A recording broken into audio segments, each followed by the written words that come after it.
فجرت تصريحات السفير الأمريكي لدى إسرائيل مايك هاكابي عاصفة جدل وغضب على منصات التواصل الاجتماعي وفي الأوساط السياسية، بعد أن أبدى خلال مقابلة مع الإعلامي الأمريكي تاكر كارلسون قبولاً بفكرة استيلاء إسرائيل على كامل أراضي الشرق الأوسط، مستنداً إلى تفسيرات توراتية داخل التيار القومي المسيحي في الولايات المتحدة.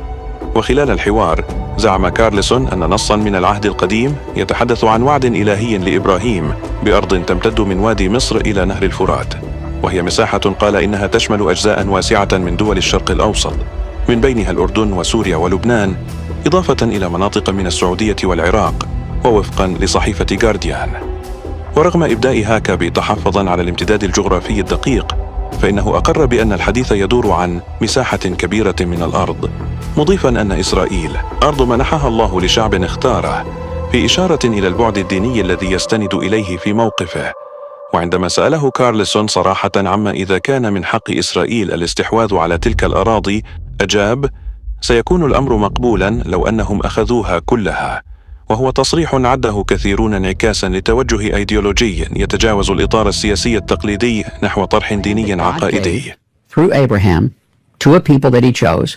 It was a people, a place, and a purpose. We can look at it that way.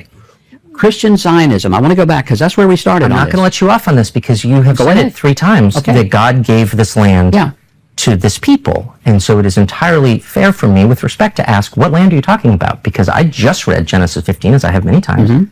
And that land, I think it says, from the Nile to the Euphrates, which is, once again, basically the entire Middle East. So God gave that land to his people, the Jews, or he didn't.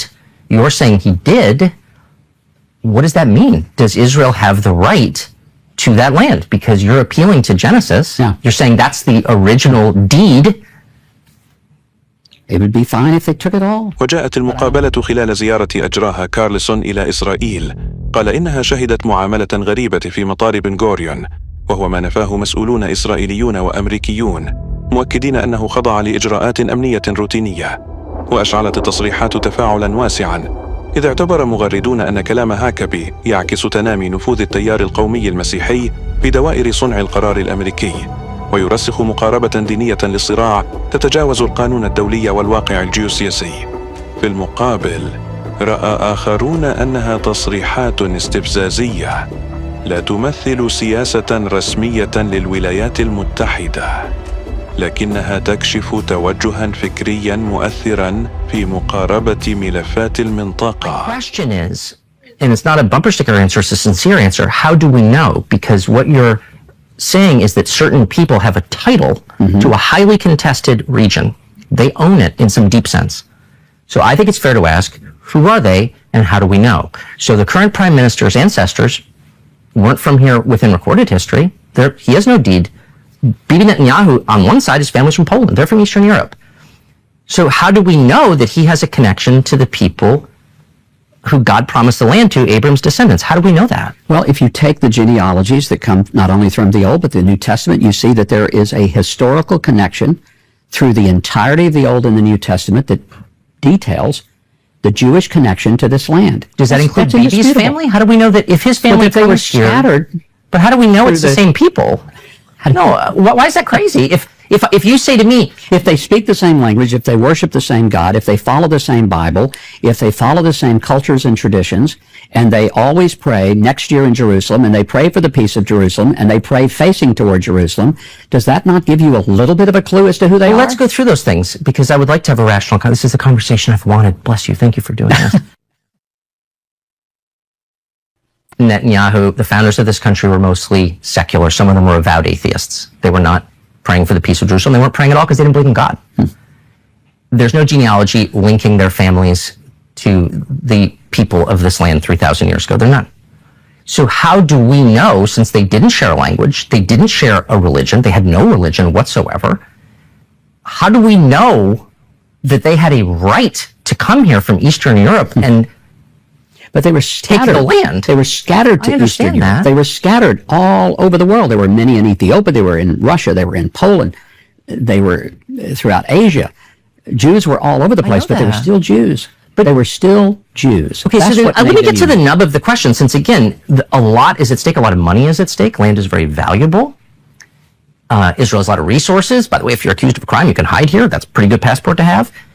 It's a good thing, right? So who's entitled to it? Understand, and you're very discouraged in the United States from asking this question for some reason. It's a totally rational question. Not discouraged. No, you're not discouraged. Yeah. Others do. You're like the only person I can have this conversation with. Everyone else will be like, shut up, Nazi! It's a foundational question. Are you speaking of an ethnic group or a religious group? Well, I think you're looking at, for many people, it is religious. There are people who may not have a deep religious connection to Judaism, but they're still Jews. Okay, so it's an ethnic category. It is ethnic, but it is also religious. It is rooted in religion. You can't take it out of it. Now, that means then how can an atheist... Well, I will tell you this. There are some people who say, I'm Christian. They never go to church.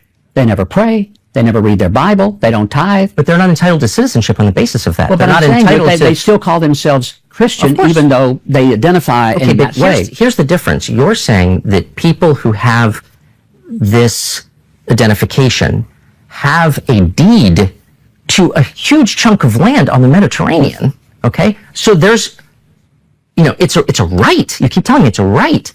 And so it's totally fair to say, if you come to my house and say, I've got the title to your house, I get to ask, may I see it? Where'd you get it? And that's exactly what happened here. People from Europe, Eastern Europe, came here, in a lot of cases atheists, and kicked out a lot of people who lived here. Land. Well, but they did not just throw people out. They bought a lot of land. There's no question about that. They did buy a lot of land. But they also, in 1948, kicked out a lot of people. In the war. Oh, it was a war. I agree. Yeah. I'm not I don't want to relitigate the history. I'm just saying it's a fact. Okay. Including a lot of Christians wound up fleeing, and they lost their homes, and they've never been allowed back. And all of this was justified on the basis of this identity that is the ticket to the right that you keep referring to. Where Christians are not doing very well, they're not doing very well in the Muslim-controlled countries. There's almost no Christians in Qatar, for example, except those who live in the Christian ghetto, who are the service workers. I'm sorry. Look, I don't want to argue with you. There are many more Christians in Qatar than there are in Israel. That's not true. What it actually is true, and I refer you to Wikipedia, Mr. Ambassador. Wikipedia. I refer you to the government of Qatar, the government of Israel. These are knowable facts. I'm in Jordan. By the way, the numbers are down. In Syria, the numbers are down. In Lebanon, the numbers are down. I'm just telling you that about twice as many Christians. But they live in the enclave. They are not native Qataris. Okay, we're mixing so many different categories here. I'm just saying I get things wrong all the time. You've just gotten something wrong, and I think it's important to acknowledge it. There are many more Christians in Qatar than there are in Israel. Fact. How many? Now you caught me. I don't know. I can look at my phone. You yourself appealed to international law as a basis of Israel's Well, what I'm looking at is the whole of the last 100 years. The Balfour Declaration is not exactly international law, by the way. It was a letter, I think. It was maybe not law, but it was a declaration. It was an assumption and a declaration that was done by Lord Balfour in Great Britain. At that time, this land was under the British mandate, and he said the Jews should have the land that was theirs from 3,800 years ago. It was simple as that. Right. And I'm not debating that. I'm just...